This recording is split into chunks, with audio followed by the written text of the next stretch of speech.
మా పాపకి హెవీగా బ్రెస్ట్ ఉండడం వల్ల మేము చాలా ప్రాబ్లమ్స్ ఫేస్ చేసాము. చాలా హాస్పిటల్స్ కూడా తిరిగాము. 2-3 ఇయర్స్ నుంచి మంచి డాక్టర్ కోసం తిరుగుతున్నాము. మేము విజయవాడలో ఒక డాక్టర్ని కన్సల్ట్ అయ్యాము. తను సర్జరీ చేస్తా అన్నారు. కాకపోతే తనకి సెన్సేషన్ ఉండదు, ఫీడింగ్ ఇవ్వడానికి కుదరదు అని చెప్పారు. కొంచెం మేము ఆలోచించి మా ఫ్యామిలీ డాక్టర్ని కలిసాము. తను సెకండ్ ఆప్షన్ తీసుకుందామమ్మా, నేను వేరే డాక్టర్ని చెప్తాను, రిఫర్ చేస్తానని చెప్పారు.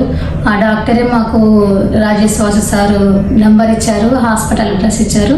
మేము ఇక్కడికి వచ్చాము. వచ్చిన తర్వాత కూడా మేము చేసుకోవాలా వద్దా అన్న ఆలోచనలో ఉన్నాము. కాకపోతే సార్ చెప్పే విధానము ప్లస్ మాట్లాడే పద్ధతి మాకు నమ్మకం వచ్చేసి సరే అని చెప్పేసి ఇంకా మేము సార్తో మాట్లాడి సర్జరీ చేయించుకున్నాము. అప్పటి నుంచి ఇప్పటి వరకు కూడా మాకు ఏ ప్రాబ్లం లేదు. పాప కూడా చాలా రిలీఫ్గా ఉంది, ఫ్రీగా ఉంది. ఇంకా తను కూడా చాలా హ్యాపీగా ఫీల్ అవుతుంది.